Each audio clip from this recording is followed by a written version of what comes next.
Well, for about 40 minutes or so of game time, that couldn't have gone much worse than it did. I mean, it really couldn't. I mean, it reached the point where it was a comedy of errors, the likes of which we've seen all too often over the years. But it was a comedy of errors nonetheless. Shanked punts and low snaps and bad holding penalties and just a team playing to lose a game. A team doing all the things that losing teams do. And then it turned around. And for the final 20 minutes, final third of the game, it was all Pitt, all the time, and it led to a victory. And there's a lot we can say, a lot we will say, and certainly we're going to have a lot to talk about on this post-game show. But boy, if they could capture that last 20 minutes, if they could find a way to take that last 20 minutes of the game and expand it out to 60, well, they might just win a few games. A lot happened in this game this afternoon. I know it's a few hours since the end of Pitt's win at Cincinnati, a 28-27 victory, a comeback from being down 27-6. There's a lot that happened, and I know it's been a few hours. I apologize for the delay between the end of the game around 3:30, 4 o'clock or so. The start of this post-game show. There's a few reasons for that. I had some other things I had to do this afternoon. But you know what? I kind of like doing these at night a little bit more. I know, look, believe me, when the game ended, I wanted to jump right in and start doing this post-game show. I had a lot of thoughts. I had a lot of things I wanted to say, a lot of things to talk about. I think you probably did as well. But I kind of like waiting a little bit. I kind of like doing these at night. So it's really sort of ideal after a 3:30 road game. So we can just turn off the TV and jump right in. That wasn't the case today, but here we are. It's 8 o'clock. It's Saturday night, and we are here on the Panther-Lair Post-Game Show after Pitt's win at Cincinnati today. It improves the Panthers to 2-0 on the season. They get a road win against a power conference opponent, their first since going to Tennessee 3 years ago. Excuse me. They beat Tennessee on the road in 2021. The last time before that they beat a power conference opponent on the road, I guess they beat Notre Dame a couple times. They beat Notre Dame a couple. Well, I know they won in 08, and obviously 04.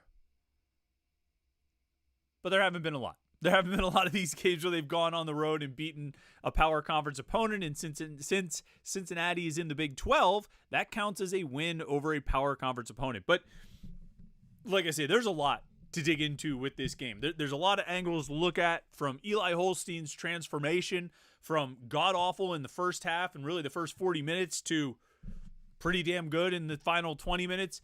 Desmond Reed's transformation from can this short guy from Western Carolina make plays into protect this man at all costs because he is the best player on the team right now and literally gave life and limb out there to help Pitt win today.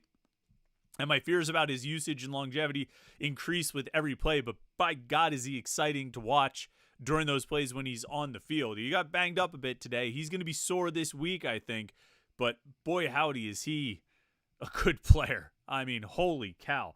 Some encouraging developments, I think, from Pitt's receiving core, sans Kenny Johnson, and a defensive performance that started off pretty bad and ended with the defense making some huge plays. You know what? Just since he popped up on screen, that guy right there, Ben Sauls, money in the bank. I'm going to start this thing on Twitter. I tweeted it out earlier. I'm going to go with it because I think we should. I think collectively on Pitt Twitter, let's start writing Ben Sauls with a $sign at the end of Sauls because he is money. He crushed from 53, and when he had to make the game winner of, what was it, 20-something? 35? No problemo. No problemo. Ben Sauls is money. I think he would tell you he had his year last year was not up to his standards, even though I think he only missed 5 kicks, was the same number he missed the year before. But he had low volume. He was 11 of 16, I think, from on field goals last year. He's 5 of 5 through 2 games so far, and it hasn't been interesting. It was a bad snap, I think, on the game winner. He still got it down, still made the kick. Shout out to Cam Guest for corralling that, and Ben Sauls for making it. And he made the 53-yarder earlier in the game and really didn't have a problem with it. I mean, Ben Sauls is money. There's a lot of guys right now that you would say are money. And there's a lot of things that have to be cleaned up. There's a lot of things that have to be improved. A lot of areas where this team's got to get better. There's no question about it. If anything, this game probably laid bare a lot of the issues that this team has in a way that the Kent State game didn't. I think there were a number of things in the Kent State game that we said, I wonder if that's really a problem or if it's just the first week. Well, now we saw them against Cincinnati, and we saw some of these issues creep up, and we saw some of these areas where they're going to have to improve, where they just weren't good enough. Certainly in the first 40 minutes, and also, in some of these issues in the final 20 minutes, but they were able to make just enough plays to hold on and get this victory. Now, I don't know if Cincinnati's very good. Quite frankly, to a large extent, I don't care if Cincinnati's very good. We may look back on this and say, well, they scored 55 on Kent State. Kent State stinks. They came back from this big, deficit against Cincinnati. Cincinnati ends up stinking or something like that. And who knows what the next 10 games will bring.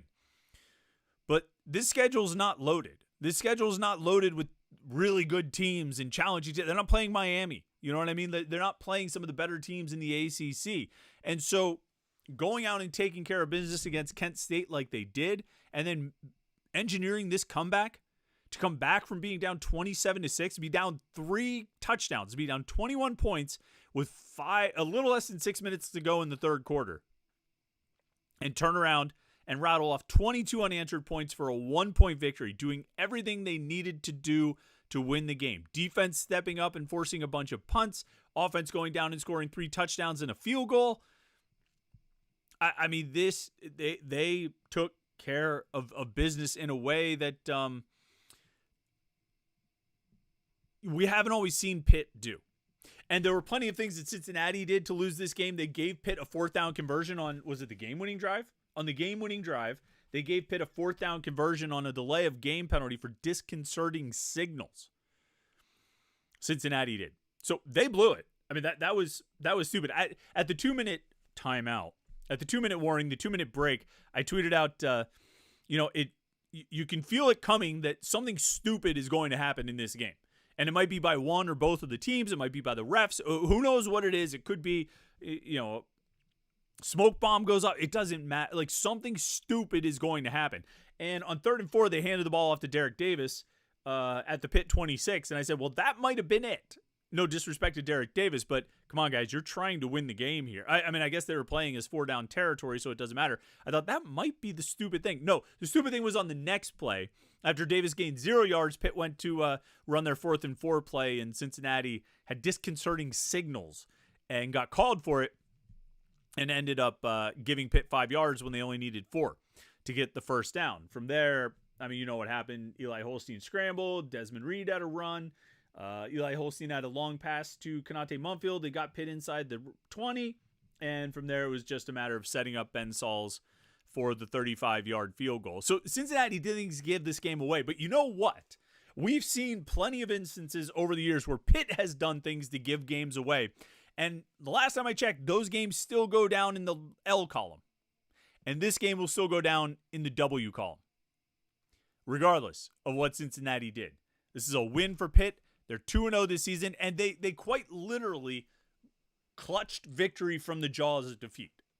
I mean, this game was lost. And I think if you asked anyone at halftime, there was a sliver of momentum at halftime. There was a brief moment at halftime where you said, because you remember, what did they do right before half?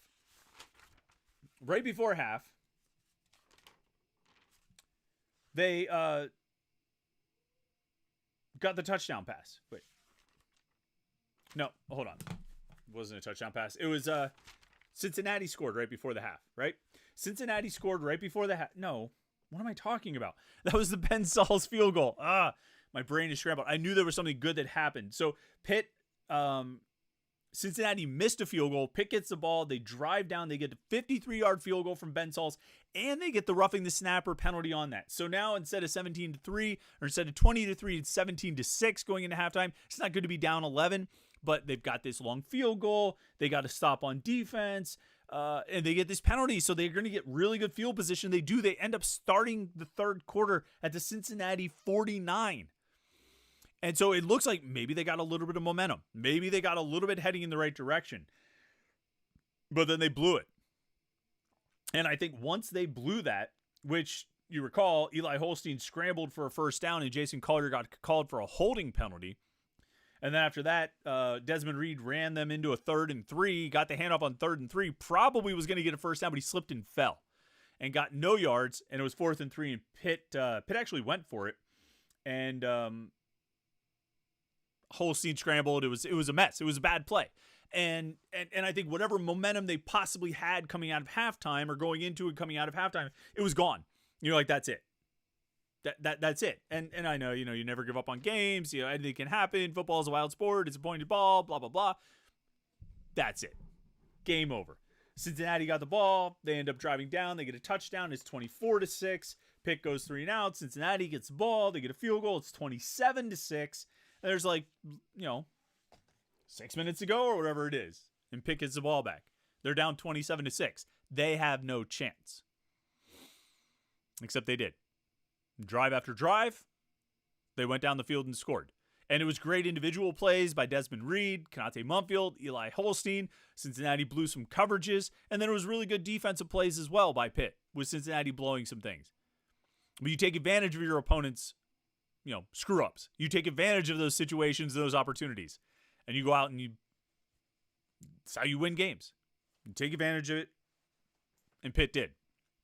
So they get a 28-27 win.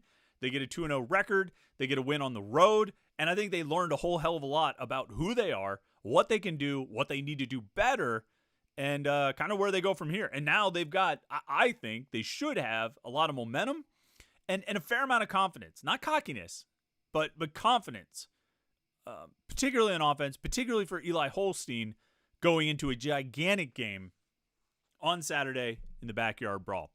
It's the Panther-Lair Post-Game. We're glad everybody can tune in tonight. I know there's a lot of comments already jumping in there. Everybody's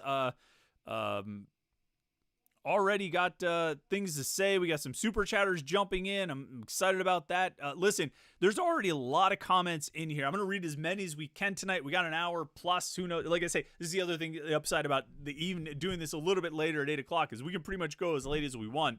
We're not going to go crazy, but we'll stay on it for a little while. So I'm going to try and read as many comments as I can. But if you want to make sure your comment gets read, your question gets answered, be a super chatter. Click the little $sign down there. Kick a couple bucks to the podcast.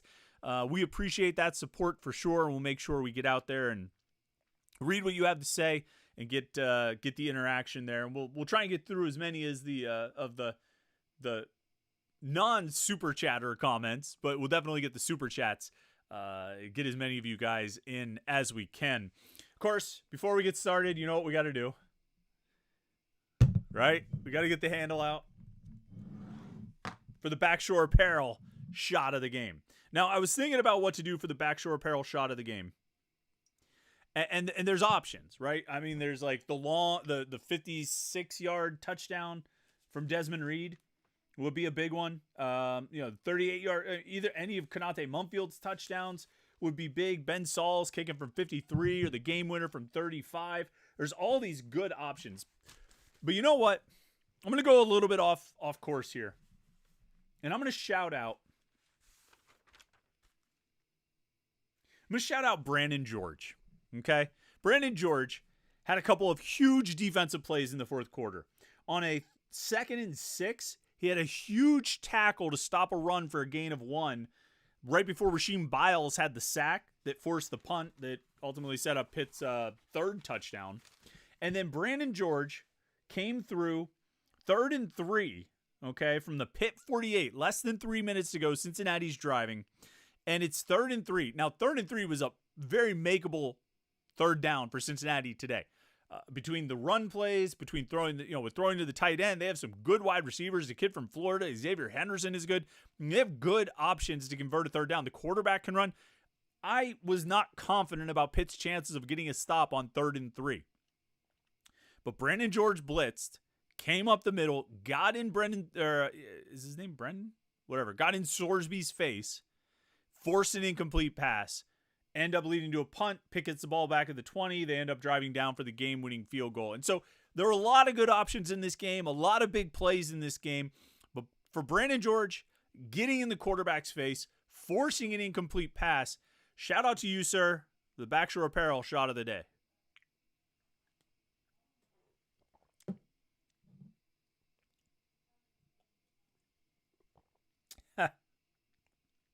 And I'm washing it down. I got to mention this before we jump into the comments and questions. This, I don't even know how to describe it. It's from Voodoo Brewing, which you guys know Voodoo Brewing. They make hop water. Hydrogen-infused hop water. It's NA, and it's GF. And I got to be honest, and no disrespect to our friend who hooked us up, I was a little skeptical.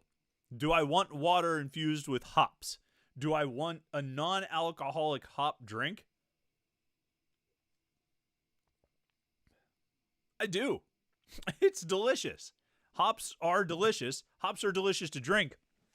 And they're great for washing down the Backshore Apparel shot of the day. So listen, if you're interested, I mean, NA has become the big trend, right? It's become the thing everybody's really into. If you're interested in NA drinks, non-alcoholic hop water and that kind of thing, go check out Voodoo. You know Voodoo Brewing from Meadville. They have this hop water. It's really tasty. I'm going to drink this. That's good stuff. But yeah, Brandon George, a couple of huge plays there. A big tackle on a second down play to set up the third down for Rasheem Biles, getting a huge sack. Biles just came off the edge. Pitt couldn't decide what there was a point. One of the many things to talk about today is how it felt like at a certain point Pitt's defense couldn't decide what they wanted to do. Like they were gun shy about everything. They felt like they couldn't blitz because they weren't. Well, first of all, they couldn't get pressure without blitzing. And this is going to tie in. I mean, that ties into something we talked about last week and we talked about throughout the week as far as the defensive line, the play of the defensive line. They couldn't get pressure without blitzing, but they also couldn't cover when they did blitz. You know, whether it was the tight end or one-on-one on the outside downfield. And so they were really sort of stuck between a rock and a hard place. You know, for Randy Bates, I don't know what the right answer was, and I sort of got the feeling that he didn't know what the right answer was either. And it left them in this sort of weird limbo where they kind of blitzed but kind of didn't. They stayed in their base defense on third down a lot more than they traditionally had, maybe because they were getting beat up by the run. But they just, like, they couldn't decide what they wanted to do. They couldn't figure out what they were good at doing, and they couldn't really they just seemed stuck. They seemed stuck as far as what to do. And so they were just in this weird in-between place.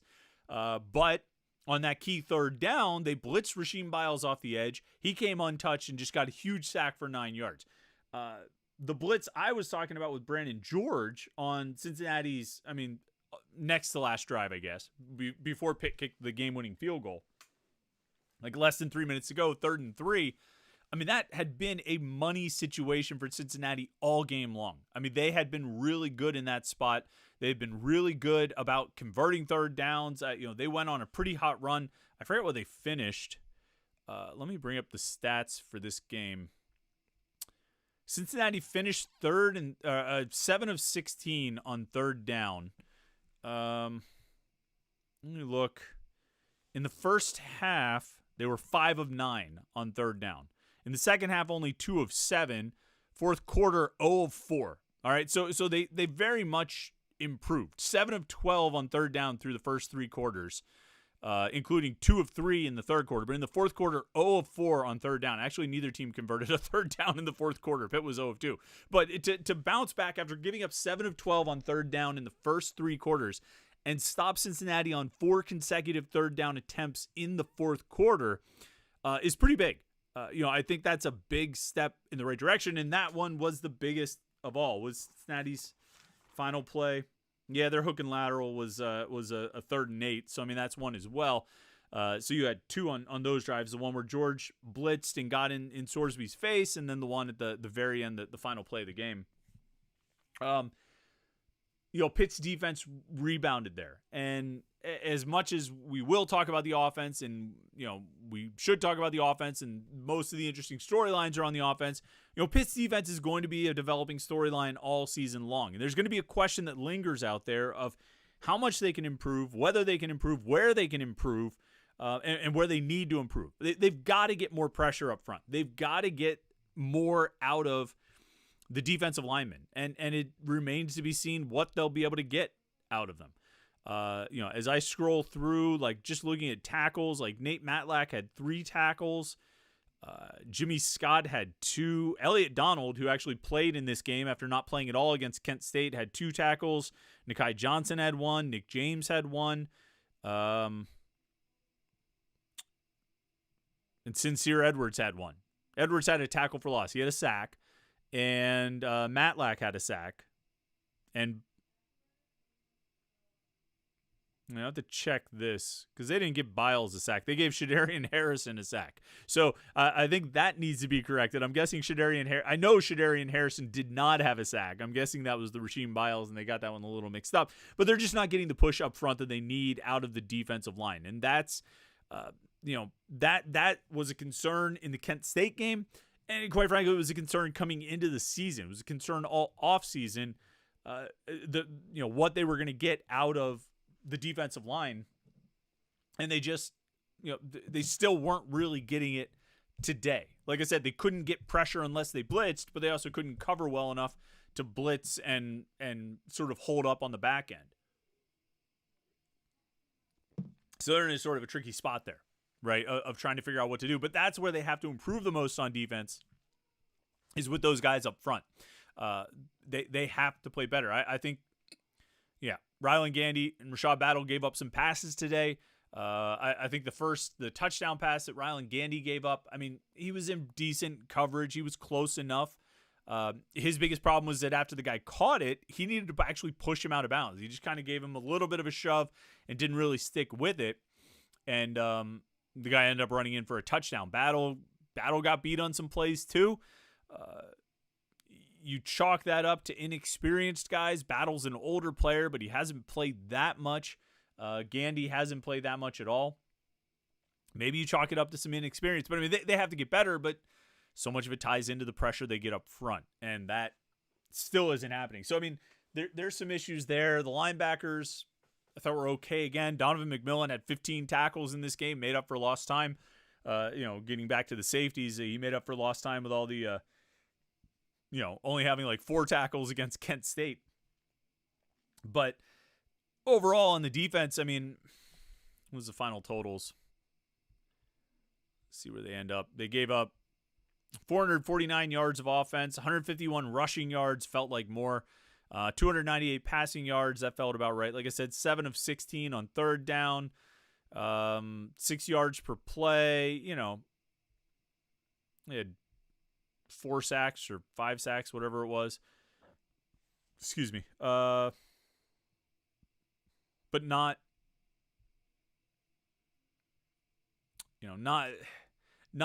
good enough. We asked that question at midweek of, was Pitt's defense good enough in the season opener? And they were good enough to get by against Kent State, even though some of the numbers were really impressive. It didn't feel like it matched up to those numbers, giving up 212 yards and, whatever it was, 3 third down conversions, 3.2 or 5 yards per play or whatever it was.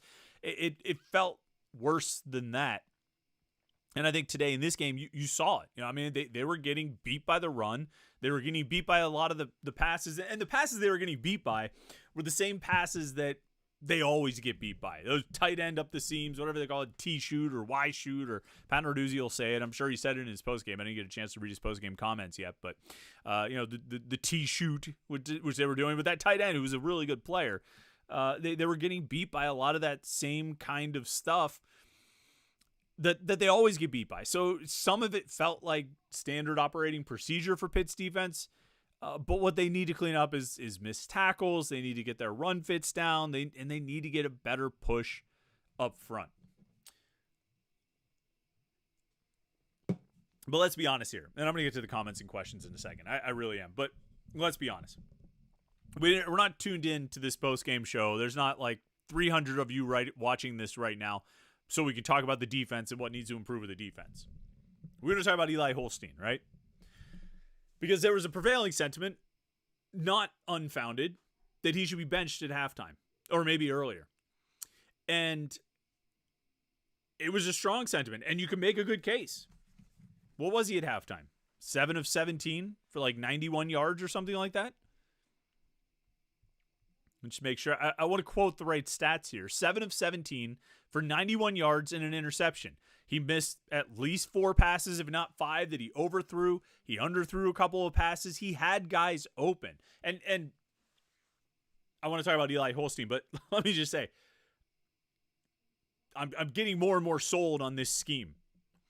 Holstein missed the guys, but they were open. The plays were there to be made.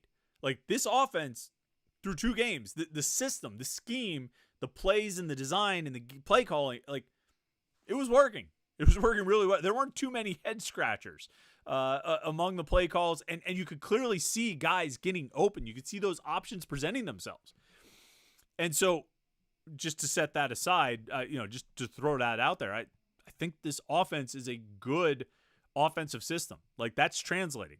What hasn't translated, or what didn't translate, at least for the first 40 minutes of this game, is the quarterback making the throws.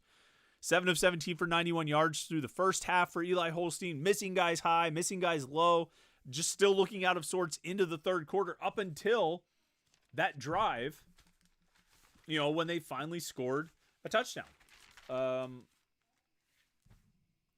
And I thought one of the things that changed for Eli Holstein is that he just started running more. That drive when they scored the first touchdown, when they were down 27-6, Desmond Reed ran a couple times, got him to 1st and 10 at midfield, and then Holstein scrambled for 11 and scrambled for 10. And I think that was, I think that loosened him up a little bit. Next one, 1st and 10 from the 29. He runs play action and throws to Sincere Lee for 8 yards. Then he scrambles and throws to Derek Davis. It was incomplete. They pick up the first down on that direct snap to Kenny Johnson. And then they get a roughing the passer penalty. He gets him to the 8. Holstein takes a coverage sack. He scrambles for 5. And then he throws to Konate Mumfield for a touchdown pass. I think the scrambling loosened him up. And he might say it did or might say it didn't. I don't know. But this is something you can do. This is what we're told, is that Eli Holstein's a good runner. This is the element he brings. This is one of the things that separated him from Nate Yarnell, is his ability to run and improvise and get out and move. So do it. Your passes aren't falling. You're not getting the passes online. You're not throwing the ball where it needs. You're throwing it to the guy it's supposed to go to and the guy who's open, but you're just not throwing it very well. So run. Use your legs. Start loosening that defense up. Pick up a couple first downs. Give yourself a little bit of confidence, a little bit of momentum, a little bit of mojo. And then he starts making throws. And his guys make plays for him. First play of the next drive, Pitt's got. They get the ball to the 18. He scrambles for 5 yards. And then Desmond Reed gets a big play, but, 2 big plays, actually. One on a run, one on a check down pass. And then Holstein just starts completing passes. He completed 3 in a row, including the touchdown pass to Konate Mumfield, where he's stepping up. He's moving in the pocket. He's finding guys downfield. I'm still looking for plays in this offense where they're rolling Eli Holstein out and getting him on bootlegs. He can throw on the run. He's got a pretty decent arm on the run. And he's able to keep his eyes downfield and make plays on the run. Use that. That's a skill of his. And I'm not really complaining about the offensive play calling. Again, I like what this offense looks like. But I think Holstein started settling in. And no, I'm not going to pretend like he was the whole reason they won. Like, Konate Mumfield found openings where Cincinnati busted coverage. Eli Holstein did not score the 56-yard running touchdown. He threw the pass to Desmond Reed over the middle, but it was Reed who made the play, went 56 yards for a touchdown. Holstein made short passes and took care of things, and then when he had the opportunity to go downfield to Konate Mumfield for 34 yards on the field goal drive, he stepped out of the pocket, stepped up, found Mumfield open. And those are the kind of things he can do. And those are the kind of things he should be able to do, and those are the kind of things he needs to do. And as the game went on, in those final 20 minutes, those were the things he did.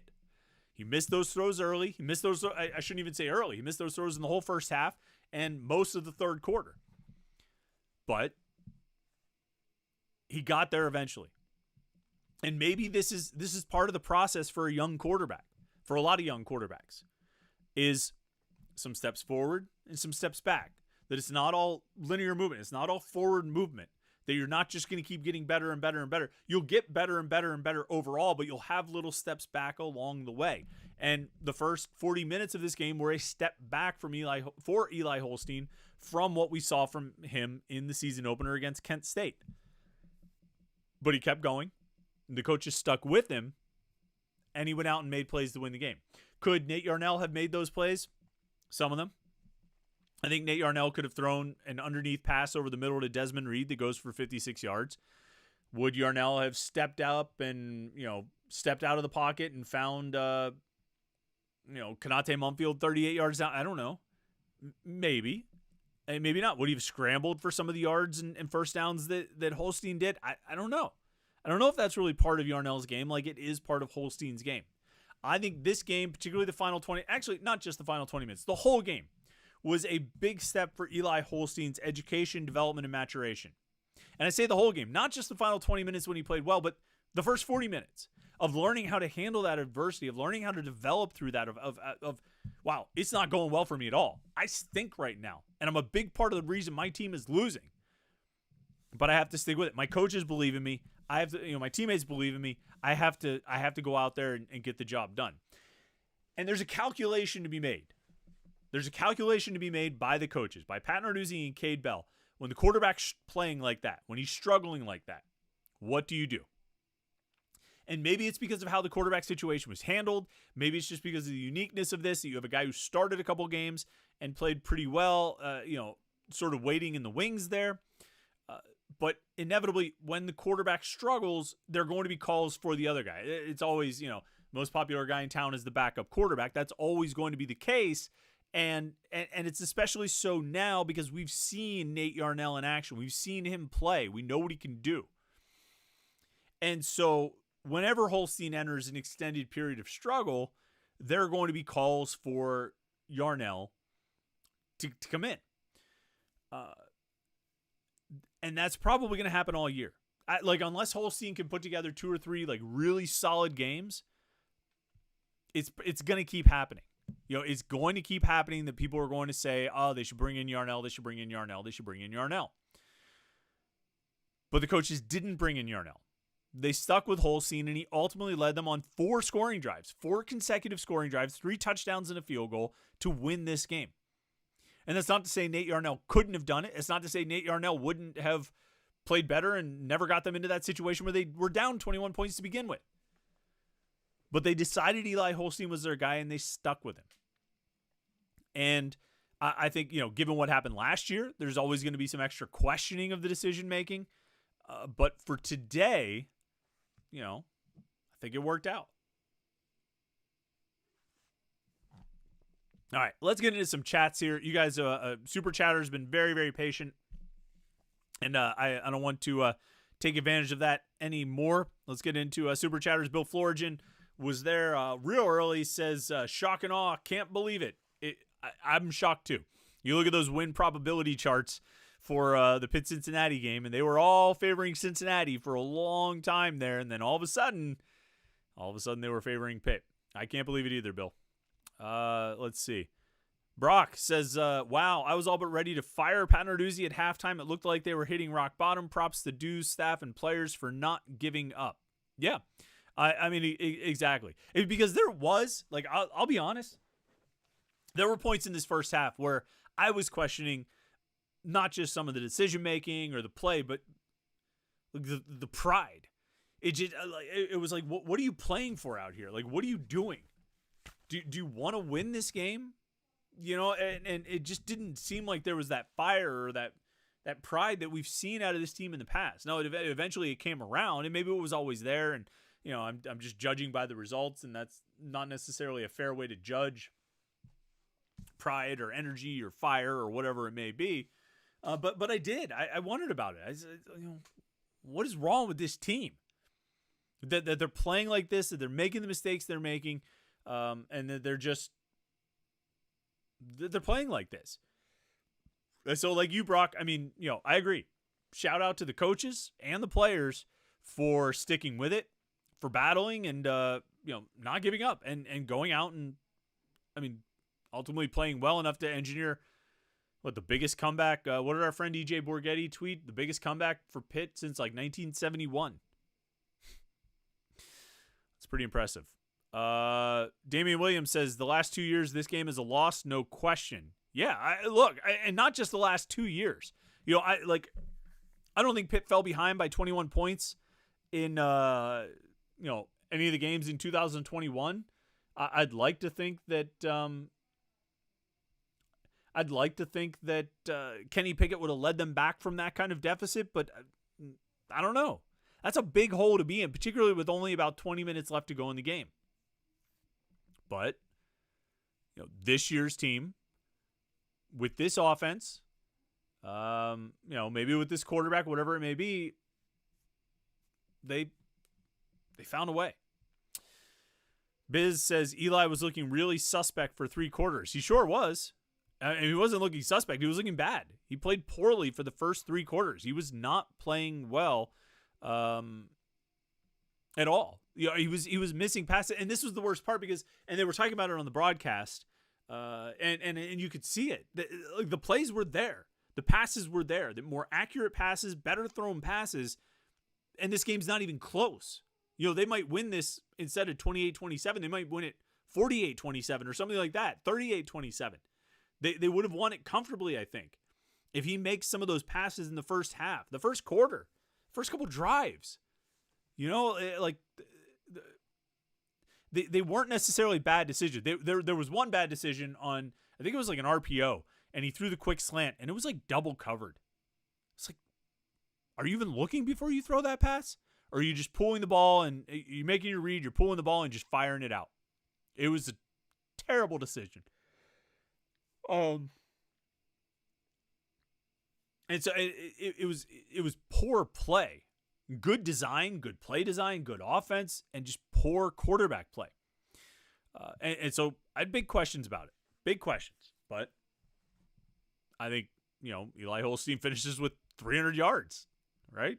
And I think he showed himself to be up to the task. 20 of 35 for 302, 3 touchdowns and an interception. Let me see. What's 20 of 35? What's that percentage? Can't do that math in my head. It's only 57%. But in the second half, he was 13 of 18. So the first half, like I said, 7 of 17 for 91 yards. Second half, 13 of 18 for 210 and 3 touchdowns. Fourth quarter, 10 of 11 for 189 yards and 2 touchdowns. 10 of 11 for 189 yards in the fourth quarter. You show me a quarterback who can go out in the fourth quarter and complete 10 of 11 passes, that's somebody who's responding to the challenge, who's answering the call and is not getting pushed back by the pressure. I mean, 10 of 11 for 189? That's a big-time performance. That's rookie of the week stuff right there. And now he's throwing for 300 yards, in 3 touchdowns in multiple games as Pitt's starting quarterback. Michael Zimmerman is the super chatter, says, did you expect Holstein to turn it around? Did you expect Pat Narduzzi would pivot to Nate Yarnell? What would you have done if you were coaching that game?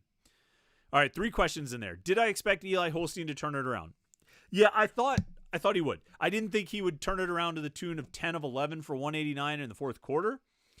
I didn't think he would be 7 of 17 for 91 yards in the, like he was in the first half. I thought he would get better. I didn't know how much better he would get. I thought there was a path for him to get better. Like I say, if he started running a little bit more, using his legs, I thought he could make some more plays. And so I thought he could get better. And I thought he probably would, because I think he's a better player than he showed in the first half. I didn't know if he would be able to play well enough to bring Pitt back. And certainly once it was 27-6, I was pretty damn positive he wasn't going to play well enough to bring Pitt back.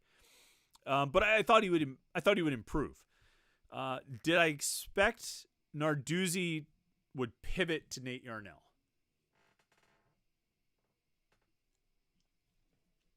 I didn't know.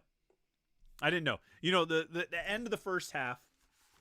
So I didn't think anything would happen during the half. But at the end of the first half, Holstein goes out, gets 20 yards, final drive before the half. He gets 20 yards on a check down pass to Desmond Reed, steps up to make a throw to Gavin Bartholomew. It's incomplete, but then he makes a step up Steps up and make a pass to Konate Mumfield for 26 yards. Gets the ball to the Pitt 38, or the Cincinnati 38. And here's another example of Cincinnati doing stupid things to basically give the game to Pitt. 2 Cincinnati players go down with injuries. And this was the, sniper took him out from the roof. Because you see them, everybody standing there, and all of a sudden 2 guys fall down. We've seen this story. We know how this goes. And we know what this is. Because we've seen Pitt do it, right? Except, guys, there's 1 second left. The clock will start on your signal. Like, it wasn't going to be possible to run a play. Like, unless they snap the ball on the official's whistle, I don't know how. Because the official waves his arm, blows the whistle, the clock starts, and it's 0. So there would never be a field goal attempt. But because these guys went down, the clock stopped. And it doesn't start again until the snap. And maybe I'm wrong about the rules here, but I heard the official say, the clock will start on my signal. And then they had to stop and wait because those guys fell down. Stupid. Anyway, Holstein made 2 good passes there. Like I said, he had 91 yards passing in the first half. He had 46 out of his 91 on those 2 plays, like 2 out of his final 3 passes. The final drive of the first half, he got 46 out of his 91 yards. And so there was enough encouraging there. And then you get the good field position to start. You think you might have a little bit of momentum.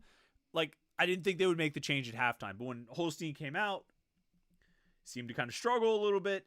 To start the second half, I was like, okay, if it's going to happen, it'll happen here on like the second drive of the half. And it didn't. It was still Holstein. They went 3 and out. And they stuck with him. I think it comes down to it's a feel question. And this is one of these things where, like, there's no easy way to do this. There's no, like, book on how to handle this. And I think, on one hand, you could walk into a game and say, like, Eli's our guy. It doesn't matter what happens. He's a starter. He's staying in. It's not even a conversation to have. But you box yourself in there. Unless you feel like just overall, this is the better quarterback. And we're not going to change no matter what. And I there's part of me that thinks that Pat Narduzzi and Cade Bell came into this game thinking that, like, this is just it. He's our guy. We would never change. Why would we change? He's our guy. We stick with our guy. We're not going to bench him just because he has a bad drive or a bad quarter or a bad half. What would I have done? See, this is one of these things where it's really tough to answer and consider when you're not in it. You know what I mean? Like, so those guys are around each other and around Eli Holstein all day long. Every day, hours and hours together. They know each other better than I will know any of them ever, at all. And so they know who he is. I think they have an idea of who he is, what he can handle, and they're also having conversations with him on the sidelines. If he's coming off and saying the right thing, if he's coming off and saying, I don't know what it is, I just don't, I can't do it, I don't have it, I'm just off today, coach. Well, then maybe you consider it, right? If he comes off and he's like, it's right there, I know it, I just got to get that pass down. I see the play. If he's reading everything right, he's diagnosing everything right, I just got to get the pass to him. I know it. Well, then you stick with him. And so, like, what would I have done if I was the coach? For one thing, I'd have a whole heck of a lot more information than I do, based on history of the guy and what he's saying on the sidelines and the conversations you're having. And clearly, whatever he was saying on the sidelines was enough to give Pat Narduzzi and Cade Bell confidence that he was still the right guy to have in there as they move through the game. I mean, you could say that it ultimately turned out to be right because of the outcome of the game. But, I think that's what those decisions come down to. So, like, it's hard for me to say what I would have done. But we're in such a unique situation because we have all this information and sort of a history and experience of the backup. It's not just the great unknown. It's not just, you got to put in this guy. 2009. Why don't they play Tino? God, just put in Tino. Nobody knew what Tino could do. I mean, we watched him in practice, but that doesn't matter. Nobody had any idea who Tino was or what Tino Cincinnati could do. Everybody just knew Bill Stahl wasn't playing well. Put in Tino. It was the great unknown. The great unknown. The unknown is better than the bad that we know. But that's not the case here. This case, this situation is one where we've seen Nate Yarnell. We have that experience with him. We know about him. We know what kind of player he is. And so everybody there's a little bit more to go on. Well, Yarnell wouldn't have thrown that interception. Yarnell could have completed that pass. Yarnell would have done this. Yarnell would have done that, because we've seen him do all of those things. And so it's a little bit unique. But again, it comes down to what information the coaches have, what they're getting from the player, and what they have as far as their history and experience with him. And so they stuck with him. I mean, again, it's hard to sit here and say, well, it was clearly the right decision. I mean, who knows? Maybe if they changed to Nate Yarnell, maybe they they don't fall in the hole that they fall in. Maybe they do better than 6 points in the first half. But it all worked out in the end. Got the win. And they covered, too. Of course they covered. ZC717 says, there definitely are things to clean up, but it was exciting to see how explosive this offense can be. In past years, this is a loss. Yeah, I that's the thing. I mean, I think if anything, you come out of these first two games, I think if you want things to be excited about, let's talk highlights of the first two games, all right? What are the things you've liked the most? What are the most encouraging things out of the first two games? Number one has to be Desmond Reed. I mean, Desmond Reed has been awesome. I mean, nothing short of awesome. He had 234 all-purpose yards last week. He had 254 yards of total offense this week, 19 carries for 148, plus 6 catches for 106 and a touchdown. He was the leading receiver with 6 receptions, game-leading receiver with 6 receptions. He had the second most receiving yards of anybody in the game. He was 1 yard behind Corey Kiner, the Cincinnati running back. Had 149 yards on 20 carries. Desmond Reed had 148 on 19 carries.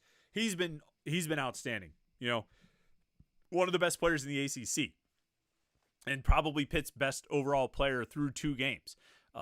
I just hope he can play 12, or even 10.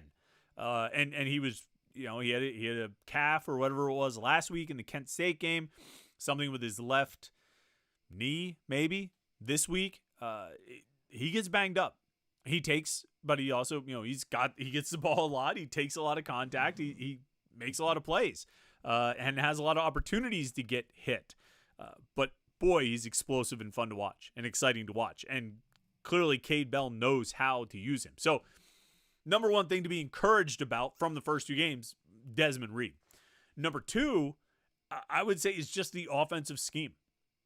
And I said this a minute ago, but I think you look at it, it's hard to argue that this scheme works. After watching it for 2 games, just the ability to get guys open, to create opportunities for guys to make plays. The plays weren't being made in the first quarter, in the first half, because the quarterback was missing the guys. It's not because the guys weren't open. The receivers were open. The opportunities were there. The plays were there to be made. The quarterback just wasn't hitting them. And that, I think, is encouraging for the offense going forward. That if the quarterback can get a little more consistent, then look out. This offense can really take off, because I think we're seeing how well it can work. I mean, I think this was through 2 games, Cade Bell gets a pretty high grade for me. Is it A, B+? I mean, probably in that range. For me, as an idiot just sitting out here watching the game and saying, hey, look, that guy was open. That guy was open. This play was there. That play was there. I don't know enough about all the ins and outs of the chess match. And, well, they showed this early, and then they did this off it. They did this thing to set up that thing to set up that. I don't know all that stuff. All I know is that when the quarterback drops the pass, there are guys to throw to in a lot of situations. Now, this is an interesting game here, because Cincinnati didn't blitz all that much. It'll be interesting to see the Pro Football Focus numbers on how often Eli Holstein was blitzed. Cincinnati a lot of times was just rushing 3 guys. those front three out of that 3-3-5 defensive scheme. And so there was a lot of coverage, and that made it challenging, but there were still plays to be made. There were still opportunities if the quarterback makes the throws. And so that's hugely encouraging. I think if you're looking for bright spots, if you're looking for things to feel good about, there's a lot of question marks. There's a lot of seeming vulnerabilities. There's a lot of areas where Pitt maybe hasn't been as good as they need to be, but that's not one of them. I think the offensive system looks really good. I thought, now again, Cincinnati only rushed 3 most of the time, but I thought the offensive line held up well enough. It wasn't perfect. There were pressures. Eli Holstein did get sacked, but I thought on the whole, the offensive line held up pretty well.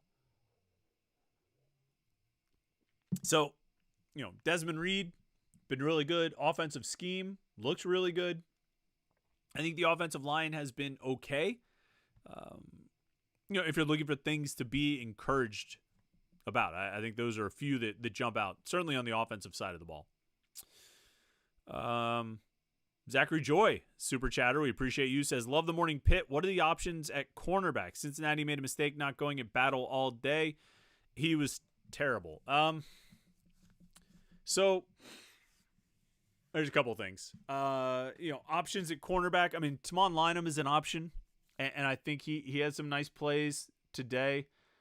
I think Battle will keep getting better. I think this was, he's an old guy. He's been around for like 4 or 5 years, but he also doesn't have a ton of experience. He hasn't played that much. And so it's sort of a balance of, yeah, you've been around, but you kind of need to get that game experience. We know this is a very unforgiving defensive scheme for corners. Like, it's not for everyone. It's not for what's the word I'm looking for? It's not for the faint of heart. Like you have to be willing. You have to be ready to, you're going to get beat. You're going to give up plays, and that was certainly the case today. There's a lot that Rashad Battle can learn from in this game, and Rylan Gandy as well. I think Gandy's okay. I think Battle's okay. I think these guys are okay. They are going to have to make some improvements as the season goes on to get better than okay, to get to a higher level of play.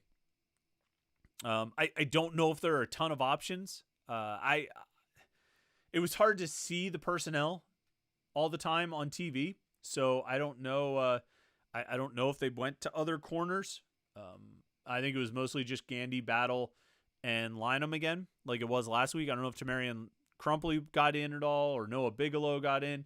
We'll check and see what the snap counts looked like, but I think it was mostly just those 3 guys, and I think that's largely who they will stick with this season. And so those guys are going to have to get better. But again, their job gets easier when you get pressure. Conversely, it's easier to get to the quarterback when the corners can hold up in coverage. But, I still think it's going to come back to the front 4. And the front 4 are going to have to get pressure. They're going to have to find a way. They're going to have to get better and better at rushing the quarterback. Because right now they're not doing a good enough job making plays. And you know what? And it showed up in the run too.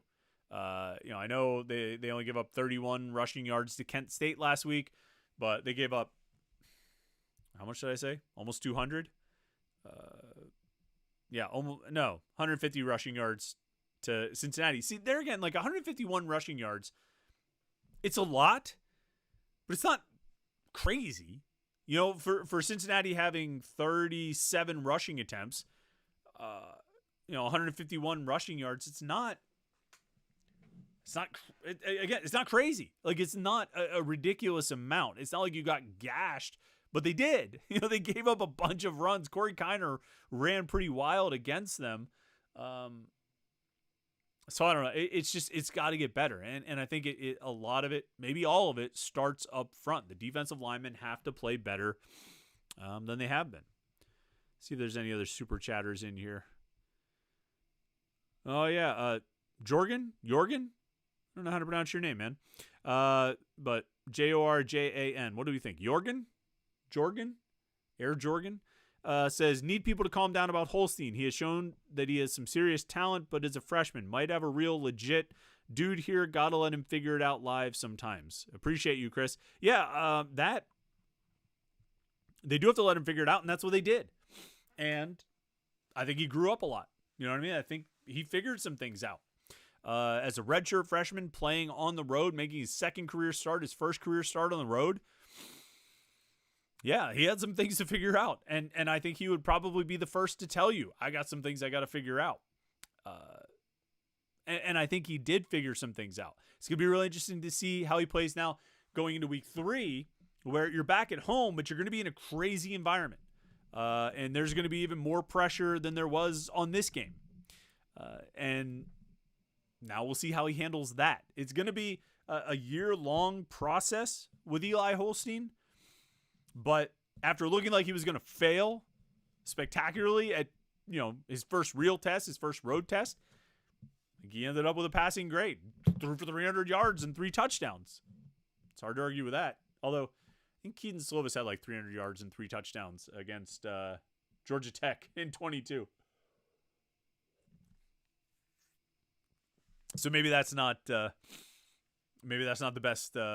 best barometer. But either way, he ended up leading a comeback and leading a victory.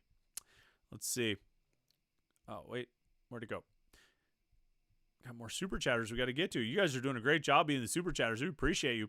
Says Kyle Peterson, super chatter, says, what a win. When was the last time we saw a comeback of this size? I was also ready to call it at a few points in the third quarter. Let me just bring up the tweet from our good friend EJ Borghetti in the Pitt Sports Information Department. Says here, he tweeted this after the game. Pitt trailed Cincinnati 27-6 with 4:50 left in the third quarter. This is Pitt's largest comeback since 10-9-71. October 9th, 1971, trailed Navy 35-10 at halftime and came back to win 36-35. So there you go. 53 years ago. 52 years and 11 months was the last time they had a win like this. So of that big, it was historic. It was a heck of a comeback. RJC Man 38 says Pitt won. That's great, but Narduzzi does not get props. So frustrated despite win. You know what? He made the call to stick with Holstein. It was his defense that made the try. Like, you got to give him credit. If you're going to trash him for when they're losing the game, I think you have to give him credit when they win the game. And I know like some people say, oh, they won in spite of Narduzzi or something like that. No, I don't think that's fair. I don't. Like, the whole game, it's all Narduzzi. You know what I mean? It's all Pitt, right? Everything that happens on offense, it was all Eli Holstein and all Cade Bell. Everything that happened on defense, it was all Pat Narduzzi and it was all Randy Bates. I mean, like, he gets the whole game. And you can trash him for some of the things, but I think you have to give him some props, some praise, and for the people, and there was a lot of this on Twitter, and I'll admit to being reactionary at times, but this is something I tend to stay out of. All the relitigation of the Pat Narduzzi era midway through the second quarter of a game that they're losing. Oh, the Narduzzi era. See, he's cooked. It's over. Narduzzi's a bum. They never should have extended his contract. He shouldn't even be here anymore. Why is he even here? He shouldn't even, this whole era has been a disaster. What a waste of 10 years. They need the program to get back on, need a reset for the program. And all, like, dudes, he had a bad year last year and they're losing a game. Chill out. Like at least let the game finish and then we can have conversations about a guy's legacy. We're talking about like legacy and, contracts and 10 years of coaching and it's, but you know what, those same kinds of tweets and those same comments and that same spirit was present during the Western Michigan game in 2021. See, Narduzzi's a bum. It's over. Why do they even still have him here? Can they fire him now? They're not going to win another game this year. They might as well just get rid of him at the end of this season. And whatever the buyout is, it's worth it. He's never going to win anything here. He's proven he is not going to get Pitt to the next level. Yeah, that was 2021. So maybe we could just cool it with like the, grand statements. And just look at this for the game that it was. And it was a game where Pitt was down by 21 points near the end of the third quarter and came back and won the game. Maybe it could just be that instead of being, like I say, a relitigation of the Narduzzi era. Damian Williams says the box score said change quarterbacks, but the eye test said Eli was just a little off and could work it out. Yeah, I kind of agree about that, Damian. I do. I think you could look at it and, I felt like he would get back on track. I didn't think he would be as effective as he was. I didn't think he would end up putting up the numbers that he did, but I thought he would get back on track, and he ultimately did. And so I kind of agree. Obviously the stats were really bad. The box score was really bad, but they stuck with him, and I think he worked some things out. I think he learned a little bit.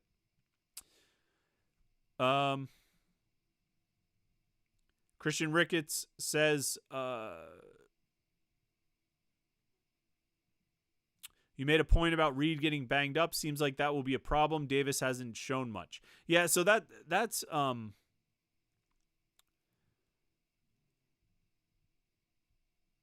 the thing. Like, Desmond Reed, played 8 games last year. I don't think he played a full season 2 years ago. He's already showing a little bit of wear and tear. He's an awesome player. He's explosive. He's exciting. He's a playmaker. He's been their best overall player through 2 games. I'm just concerned about longevity. And, those concerns are heightened when you look at can Derek Davis, what percentage of Desmond Reed's production can Derek Davis achieve? And who else is there? I don't think they played anybody else at running back today. Daniel Carter didn't play. Montrevious Lloyd didn't play. I don't even know if he traveled. I'll have to check the travel roster. Juelz Goff is hurt. Rodney Hammond's out for the year. So, Hammond probably would have been your best option. You know what I mean? If you could have alternated and rotated Hammond and Reed and kept those guys a little bit fresh and healthy, that would have been your best case scenario. But that's not an option anymore. And so with that off the table, I don't know what you could do. I guess you have to play the games with Reed. You know what I mean? I don't think you can go half-hearted with it. I think you have to do what you want to do and what you feel like will help you win the games with Desmond Reed, and then hope that he can stay healthy. You mean hope that you can avoid injuries that'll keep him out long term? I mean, he looked like he was hurting today. I think I saw Jim posted the videos on our YouTube page right here at youtube.com/Panther-Lair.com, and Desmond Reed did come out and talk to the media after the game, which is encouraging, okay? Because a lot of times these guys who get hurt, they won't come out and talk because they're getting treatment. Well, Desmond Reed came out and talked, so that's good. That's a positive sign. They just might have to take it easy with him through the week.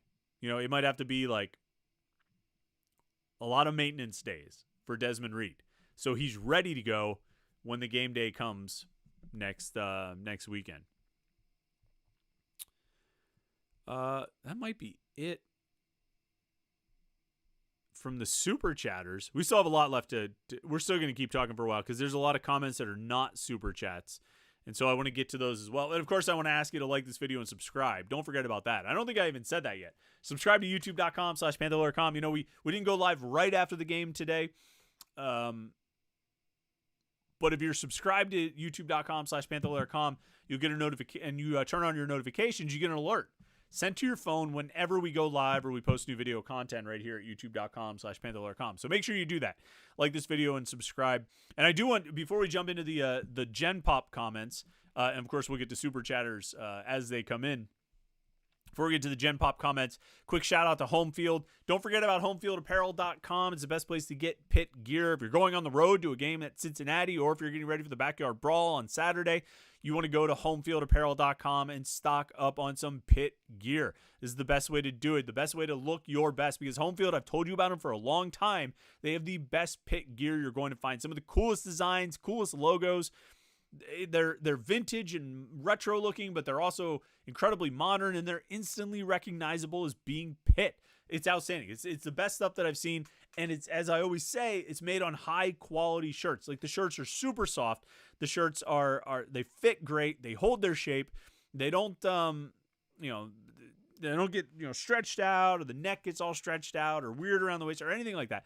They hold their shape. I've had home field shirts for 5-6 years now, and they're in great shape, just as good as they were when I first got them. And after countless washings, because I do wash my clothes, and it's still great. So you get really cool logos and great look on high quality shirts, sweatshirts, hats, joggers, jackets, anything, bomber jacket, any coaches jackets. They've got some really cool stuff. Homefieldapparel.com. And don't forget, if you go there now, use the promo code PIT24. We'll give you 15% off your first order. At homefieldapparel.com, promo code PIT24, 15% off your first order. RJC Man 38 says, what did we learn about the team? Did we forget the first 3 quarters as the outlier, or was the fourth quarter the outlier? What's the path forward? I don't know if there's an outlier, right? Like, this was a team that went out and, what did we learn from the first 3 quarters? We learned if the quarterback can't hit open receivers, they're going to struggle. We learned if the defense doesn't, get enough pressure or tackle well enough, they're going to give up points and yards. Like, that's what we learned. So I don't know if there's an outlier. There's a question of like, well, who is this team really? Well, I mean, I think what they showed is that they're capable of good and evil. They're like Jeff Bridges in The Vanishing. I wondered if I was as capable of evil as I was of good. Well, they found out they're capable of both. They're capable of winning and losing. They're capable of playing well and not. Which team is the real team? They're all the real team. It's the real Pitt. The real Pitt is a team that if they hit the open receivers, if they can make those plays and they make tackles and they get off blocks, then they can be good and they can win games. The real Pitt is also a team that if the quarterback is off and he's not throwing well and they're not fitting their run gaps on defense or making good tackles or sound fundamentals, they'll also lose. I mean, that's the real team. It's just a question of, on any given game day, are they able to do enough of the good things to outweigh the bad? And here they were. Here they were able to manufacture enough positive stuff in the final 20 minutes that it did outweigh the first 40 minutes. I don't think one is the outlier or the other is the outlier. It ultimately comes down to a balancing act of like, can you play well enough to overcome the times and outweigh the times when you're not playing well? And obviously that's what they did last week, where, the bar was quite a bit lower. There weren't that many times where they weren't playing well. So it was pretty easy to clear the bar. And then, today was a bit tougher. And they had to play really well for a stretch to overcome all those times, all the stretch where they didn't play well. So I don't really think there's an outlier. This is who this team is. We saw this team today in all of its many facets. And then we'll see what shows up on Saturday. And what shows up the week after that, and what shows up 2 weeks after that, and what shows up, so on and so forth. Not that there's an outlier, and no matter what happens next week, I'm not going to look back and say, boy, those final 20 minutes against Cincinnati were an outlier. No, it's who they were, and if they could do that, if they can manufacture that, then they'll have similar positive results. But we talk about like, well, was that final 20 minutes? Was that really Pitt? Is that who Pitt really is? That sort of makes it sound like they can just walk out there and just do that without having to, they could just get off the bus and they just do that. They just go up and down the field and score on 4 straight possessions, 3 touchdowns and a field goal. Well, that's not how it works. You know what I mean? They have to be on point. They have to be focused. They have to be prepared.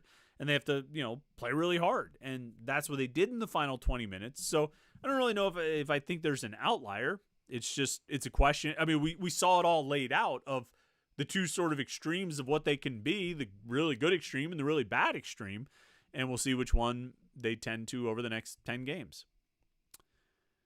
Swim Boyd says the biggest crime today is no trophy. You're absolutely right about that, sir. I don't know where the River City rivalry trophy is.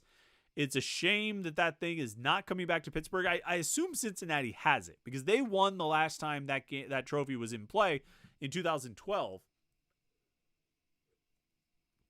And so I assume Cincinnati's still holding on to it. A friend made a joke that, maybe Cincinnati, like the Ark of the Covenant at the end of Raiders of the Lost Ark, packed it up and stored it away among millions of other boxes. never to be seen again. And that's kind of how I like to imagine that it went down. But Cincinnati should have it, and it should be coming on the bus back with Pitt, or probably the plane. Actually, that thing probably can't go on a plane. It's probably too heavy. So they should put that on the equipment truck and drive it back to Pitt. But it is a shame there's no trophy, but for the first time since 2010, Pitt has won a game in the River City rivalry. So there's that. All right, let's get into some of the Gen Pop questions. I'm going to just read through a bunch of these, and then we'll stop on a few and we'll see what's up. But Pauly Shore says, Desmond Reed, we are not worthy. Yeah, he's pretty awesome. The Panther says, hats off to Eli Holstein after a rocky start. Honestly, an absolutely terrible start to shake that off and bring his team back to win another 300 yards and 3 touchdown game. Yeah, I think Holstein is now, what is he? So he had 302 today, had 336 last week, so 638 yards, 6 touchdowns and 2 picks. Take that stat line any day. Benjamin Glazer says, biggest difference between this year and last year, a 32-year-old OC and a redshirt freshman showed greater leadership and poise than a fifth-year senior and a 58-year-old OC.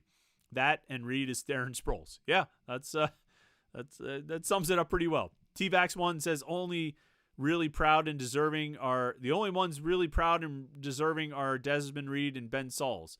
Eli Holstein hopefully grew a bit, but I can't like much else. Well, I mean, like,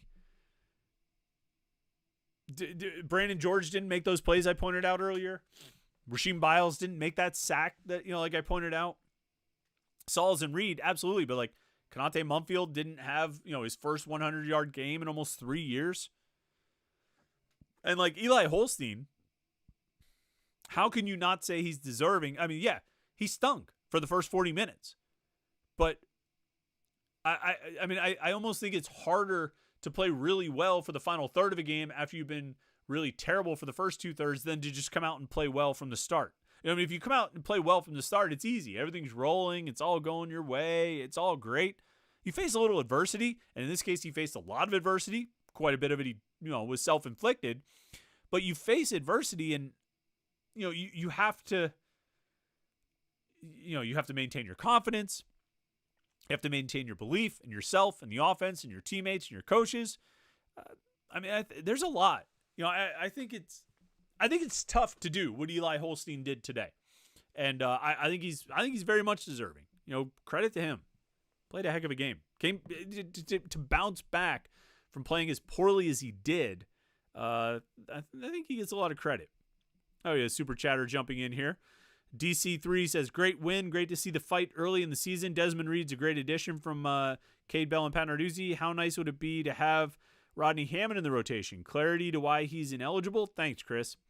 No, there's still really no clarity to that. I don't know if it's ever going to be all that clear. There's rumors, and it'd be irresponsible for me to spread those rumors, here or on the message boards or anything like that. But you can find those things.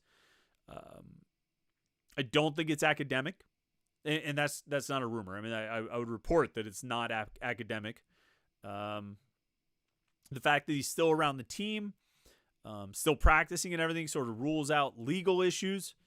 So, you eliminate a few things as possible explanations, but I don't think we're ever going to get anything really formal and concrete on it. So it would be nice to have him. I think it would certainly add another element to this offense, potentially take some of the wear and tear and, take some of the workload off of Desmond Reed. But at the same time, you want to preserve Desmond Reed health-wise, but I don't know how much workload you want to take away from him given how good he's been. Pauly Shore says, this game could give this team an edge. Playing a rivalry, Cincinnati student section was chippy. Won the game. Half the team ran down to the student section to wave them goodbye. You know what? I'll say this. I don't usually comment about crowds and things like that.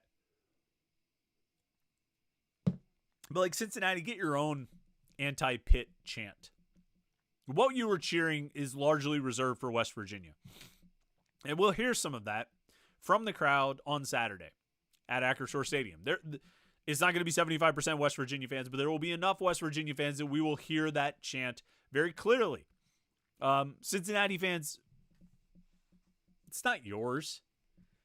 I mean, come on. Get out of here. Kind of lame to try and steal West Virginia fans' chance. But, there is a little bit of a rivalry. There's a little bit of dislike. Pitt and Cincinnati and the cities of Pittsburgh and Cincinnati, to some extent, are kind of like they're a lot alike, and familiarity breeds contempt, kind of going against yourself in certain ways. And I think there are a lot of similarities between Pitt and Cincinnati and Pittsburgh and Cincinnati, the cities. And so there was always a possibility of this becoming a great rivalry. I think there were some great games played in this rivalry. I actually talked about it last year. I think I did a whole episode where I compared the River City rivalry to Guns N' Roses. That was one of maybe the best morning pit I've ever done. I don't think very many people watched it, understandably so. It had the makings of a great rivalry, but then Pitt left for the ACC, and so it never really blossomed. But it's nice to see some of that hate come back in this game today, and it's nice to see the players give it back to the students, so that's always fun.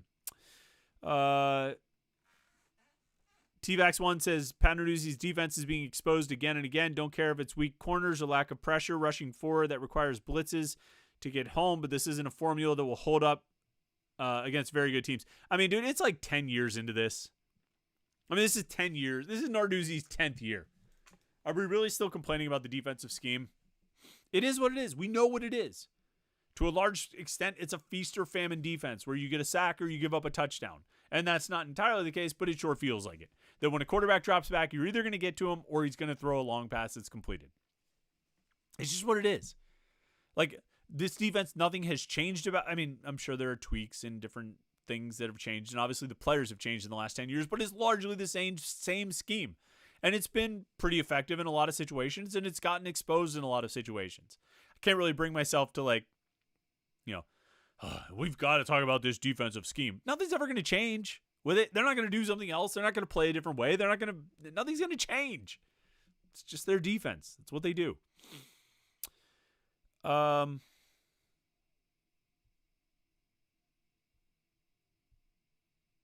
Scroll down, find some different voices here. A lot of the same people saying things.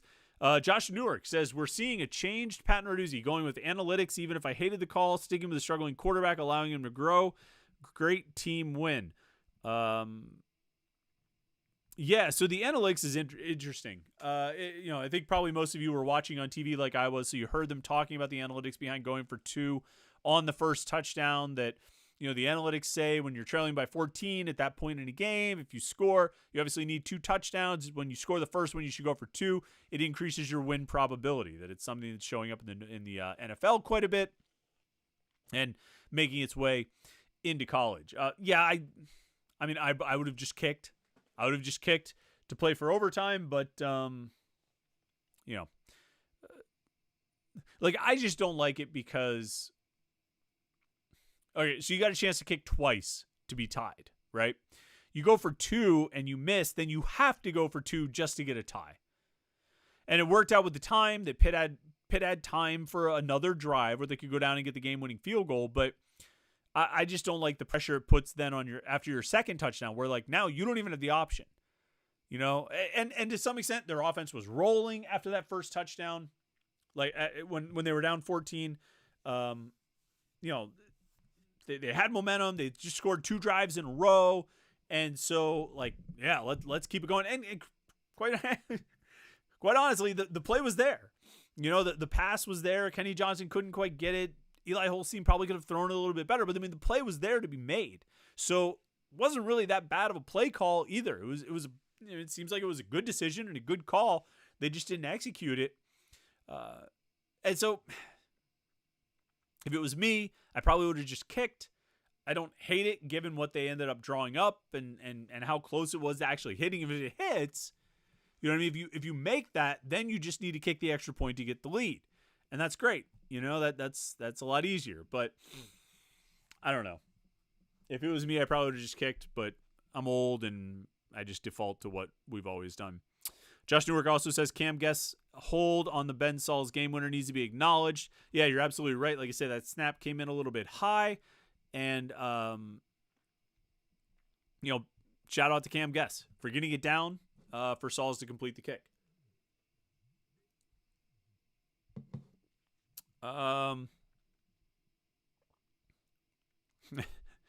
Pitt Jag says,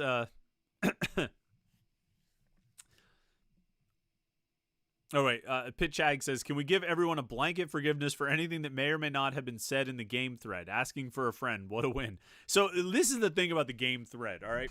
On Panther-Lair.com, the website below, Panther-Lair.com, Panther-Lair.com, Pittsburgh.rivals.com. It's the most comprehensive source of Pitt sports news. We have all the coverage that you can possibly handle. But we've also got message boards where you can talk with other Pitt fans. And obviously, it gets a little hairy during games, as you can imagine. If you're just sitting on a couch or sitting at a bar or whatever, talking to your friend during a game, you say a lot of stuff, right? This guy's so terrible. This coach is awful. This guy's great. Whatever it may be. You overreact to things. This is what we do. We're sports fans. When we watch a sports game, we overreact, right? We sit at a bar. We talk all kinds of stuff. Well, message boards, that certainly happens as well. And so we create the game thread and let the game thread just go during the game. And people say kind of whatever they want during the game. Let me see where the game thread ended up comment-wise today. 31 pages, more than 1,000 replies, including some that were 35 minutes ago. Now, if you're watching this later, it's currently like 20 after 9. And the game thread still got some replies 35 minutes ago. So that would have been like 8:45 or like 5 hours after the game ended. The game thread is still going. But that is the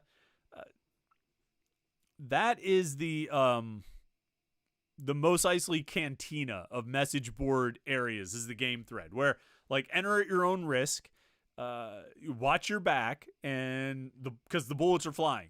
You know what I mean? Like it gets wild in there. So yes, there's always blanket forgiveness for what gets said in the game thread because it's all said in the heat of the game. It's all said in the heat of action. I mean, like look at Twitter. Twitter's the same way. It's ridiculous during a game. So yes, blanket forgiveness for the game thread, as always. Mark Showju says Pitt needs to play Derek Davis more in the first half. Desmond Reed's importance to this team is immeasurable, but he doesn't seem durable, and he may need a few more plays off to make it through a game season. I just don't know, like, yes, but like he's your best player. Like you need to get the ball to him. You don't need to give him the ball 40 times in a game. I don't even know if you need to give him the ball 25 times or 26 times like he had today. At least he had 25 times, right? 19 carries and 6 receptions. You take him off punts at the very least, and then try to be judicious about how you use him. But I mean, you need to use your best players. You need your best players to give you the best chance to win, and that's what Desmond Reed gives Pitt. Desmond Reed gives Pitt the best chance to win. So you need to give him the ball. And if Derek Davis is good enough to help you win, then good. That's great. You can rotate and you can split it up, but you need Desmond Reed to give you a chance to win. Give you the best chance to win.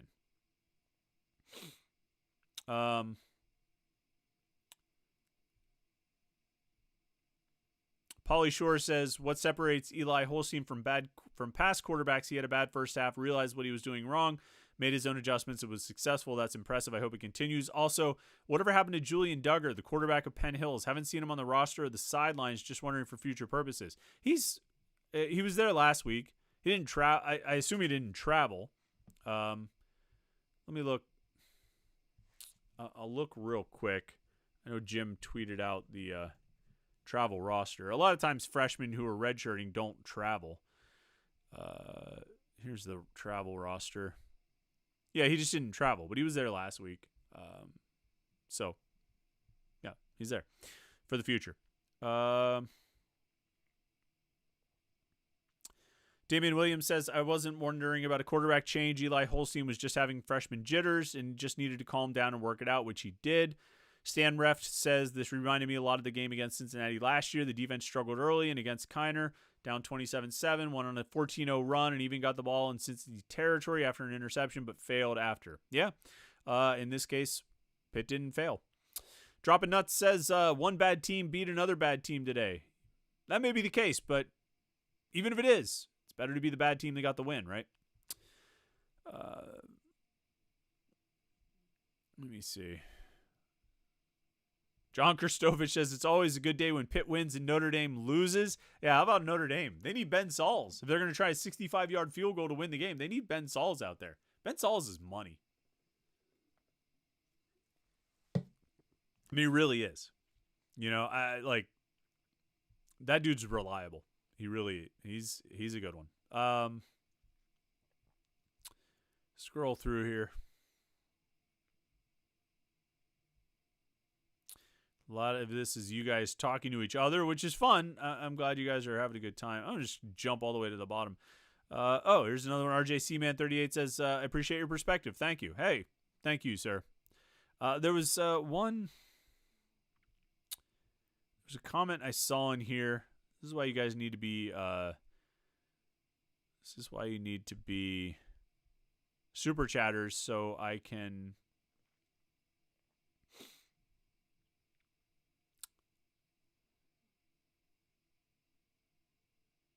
find your comment. There was something that I did want to talk about.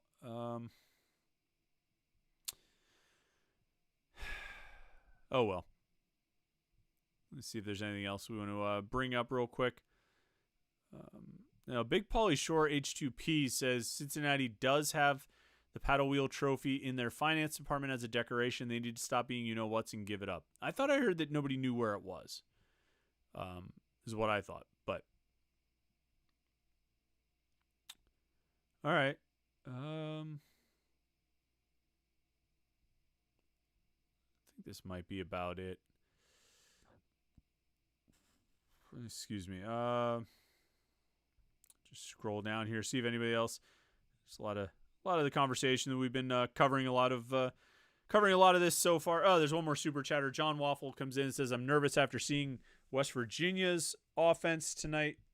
I don't even know what West Virginia is doing right now. Let me look up the scoreboard real quick. Going to the Big 12 scores. What's West Virginia doing? Oh, they're up 49-14 on Albany. I mean, or they beat Albany 49-14. I mean, sure, I guess, but Albany's quarterback also threw for 300 yards. So maybe you're concerned about that. West Virginia ran for 305 yards. And they still have C.J. Donaldson. How the heck is that guy still in school? Dear Lord. C.J. Donaldson ran for 125 yards. Jaheim White ran for 100. Garrett Green had 68 yards. I mean, they ran for a bunch. I don't know. I mean, they scored 49 against an FCS team. Pitt scored 55 against an FBS team. So maybe it'll be a high-scoring game. You know? Maybe it'll be one that cover. Oh, this didn't cover the over, did it? 28-27 is 55 points. Yeah. So I'm all right. We now have confirmation that you should Costanza every piece of betting advice that I give you. Last week I told you I thought the under was smart on 55.5, and the Pitt almost covered the over by themselves against Kent State. And then this week I thought 62.5. I thought the over was smart because I didn't think either defense would play very well and both offenses would score a lot. The under is what hits. So whatever I tell you on the over-under on a Pitt game, take the opposite.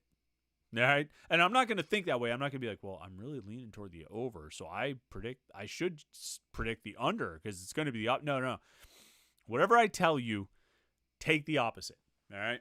Take the opposite. All right, I think an hour and a half is a good spot to cut it. We appreciate everybody who jumped in here. All the here, we'll get one more. Rick Paparello says, "Hey Chris, been a Panther fan since the late 60s. I never complain with a win. Celebrate till next week. Great to hear Billy Hillgrove like always." Yeah, I should have turned on the radio. I was watching the stream. Should have turned down the sound. Kick it old school, right? Kick it old school. All right, Pitt wins 28-27. Panthers get a comeback from being down 21 in the final, 20 minutes of the game. Pretty outstanding comeback by Pitt. Pretty strong performance to come back and win by a point. They are 2-0, and they will host West Virginia in the Backyard Brawl a week from today. And we will have a live show after that one. It'll probably be around this time again. It'll be around like 7, 8 o'clock at night. and I suspect we will have a ton to talk about. I can't wait. I'm looking forward to it. I'm sure you are too. That game is going to be awesome. The atmosphere is going to be awesome, and who knows what's going to happen. My guess, if I had to guess right now at 9:30 on Saturday night, a week before the game, there's going to be moments where Pitt's defense is incredibly frustrating and moments where they step up and make some plays. And there's going to be moments, I think Pitt's offense is going to keep building performance after performance. Like game after game, they're going to keep building on their performances. And if they win that, they got a real shot at going undefeated in non-conference play for the first time ever. Which is crazy. All right, look, thanks so much for tuning in tonight. It was a lot of fun. I appreciate all the comments and questions, all the super chatters. Everybody was, it was fun to have these conversations. Josh Newark wants to know what time for next week's post game. Like I say, I don't know, probably around 7 or 8, depends on when we get out of the stadium next Saturday. But either way, make sure you like this video and subscribe to youtube.com/Panther-Lair.com. We always enjoy doing these post-game shows. Love to have you with us. Make sure you don't want to miss it. Since we don't know exactly what time we're starting the post-game show, the best way to get it is to subscribe, youtube.com/Panther-Lair.com, and then you can turn on notifications and get an alert sent to your phone every time we go live. So do that, and then check out the website, Panther-Lair.com, Pittsburgh.rivals.com, for all of your Pitt sports coverage. And, of course, message boards to talk to other Pitt fans. Thanks to Home Field Apparel for sponsoring us as always. Thanks to Backshore for the shot of the game. Thanks to Voodoo Brewing for the hop water. Thanks to everybody, most of all you, for chiming in and watching the show and being a part of it in the chat. Have a great rest of your Saturday night. Like and subscribe. Pitt's 2-0, and we will talk to you Monday morning for the Morning Pit right here, youtube.com/Panther-Lair.com.